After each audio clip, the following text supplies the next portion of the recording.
ಇನ್ನು ಎಸ್ಎಸ್ಎಲ್ಸಿ ಪರೀಕ್ಷೆಗೆ 86 ದಿನ ಬಾಕಿ ಇದ್ರೂ ಕೂಡ ಶಿಕ್ಷಕರ ನೇಮಕನೇ ಆಗಿಲ್ಲ. ಇದು ಹಾಸನದ ಶಾಲೆಯ ದುಸ್ಥಿತಿ.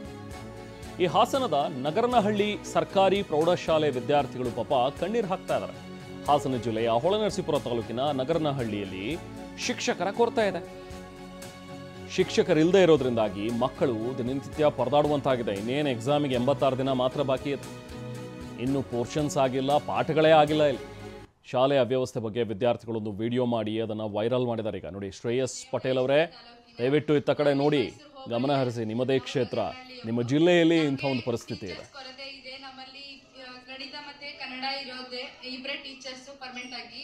ನಾವು ಇನ್ನು 86 ದಿನ ಐತೆ, ನಮಗೆ ಪರೀಕ್ಷೆಯಲ್ಲಿ ಏನು ಬರಿಬೇಕು ಏನು ಬಿಡ್ಬೇಕಂತ ನಮಗೆ ಗೊತ್ತಾಗ್ತಿಲ್ಲ. ಯಾವ ಟೀಚರ್ಸ್ ಕೂಡ ಇಲ್ಲಿಲ್ಲ. ನಾವು ವಿಲೇಜ್ ಮಕ್ಕಳಾಗಿರೋದ್ರಿಂದ ನಮಗೆ ಮನೇಲಿ ಫೇಲ್ ಆದರೆ ಯಾರು ಕೂಡ ಇಟ್ಕೊಳ್ಳಲ್ಲ. ಹೆಣ್ಮಕ್ಳಿಗಂತೂ ತುಂಬಾ ಪ್ರಾಬ್ಲಮ್ ಇದೆ. ನಮ್ಮ ಪ್ರಾಬ್ಲಮ್ನ ನೀವು ನೆರವೇರಿಸ್ಕೊಡ್ಬೇಕಂತ ವಿನಂತಿ ಮಾಡ್ತಿದ್ದೀವಿ. ಎಂಪಿಗಳಾದಂತಹ ಶ್ರೇಯಸ್ ಪಟೇಲ್ ಅವರಿಗೆ ನಮಸ್ಕಾರ. ಹಾಸನ ಜಿಲ್ಲೆಯ ಶ್ರೇಯಸ್ ಪಟೇಲ್ ಅವರೇ, ಇತ್ತ ಕಡೆ ನೋಡಿ ಅಂತ ಹೇಳಿ ಪಾಪ ವಿದ್ಯಾರ್ಥಿನಿಯರು ಅಳಲು ತೋಡ್ಕೊಂಡಿದ್ರು. ಈಗ ಸದ್ಯಕ್ಕೆ ಶ್ರೇಯಸ್ ಪಟೇಲ್ ಅವರು ಅಲ್ಲಿ ಭೇಟಿಯನ್ನು ಕೊಟ್ಟಿದ್ದಾರೆ. ಭೇಟಿ ಕೊಟ್ಟು ಅಲ್ಲಿರುವಂಥ ಒಂದು ದುಸ್ಥಿತಿ ಬಗ್ಗೆ ಅವರೇ ಕಣ್ಣಾರೆ ನೋಡಿದ್ದಾರೆ. ಇನ್ನು ರೇವಣ್ಣ ಅವರ ಗಮನಕ್ಕೆ ಇದೇನು ಬಂದಿಲ್ವಾ? ಅವರ ಕ್ಷೇತ್ರದೇ ಹೊಳೆನರಸೀಪುರ. ಸೊ ಅವರು ಗೊತ್ತಿದ್ದು ಅವ್ರದೇ ಪಾಪ ಬ್ಯುಸಿಯಲ್ಲಿ ಓಡಾಡ್ತಾ ಇದ್ದಾರೋ ಏನೋ. ಮಧು ಬಂಗಾರಪ್ಪ ಅವರೇ, ದಯವಿಟ್ಟು ನೀವಾದರೂ ಕೂಡ ನೋಡಿ ದೃಶ್ಯಗಳನ್ನು, ಈ ಒಂದು ಸ್ಟೋರಿಯನ್ನು. ನೀವು ಕ್ರಮಗಳನ್ನು ಕೈಗೊಳ್ಳಲೇಬೇಕು. ಯಾಕಂದರೆ ಶಿಕ್ಷಣ ಸಚಿವರಾಗಿದ್ದೀರಿ. 86 ದಿನ ಇದೆ ಮಕ್ಕಳಿಗೆ ಶಾಲೆಯಲ್ಲಿ ಈಗ ಎಕ್ಸಾಮ್ ಬರೆಯೋದಕ್ಕೆ. ಇಂಥ ಪರಿಸ್ಥಿತಿಯಲ್ಲಿ ಮಕ್ಕಳು ಏನು ಓದ್ತಾರೆ, ಏನು ಬರೀತಾರೆ?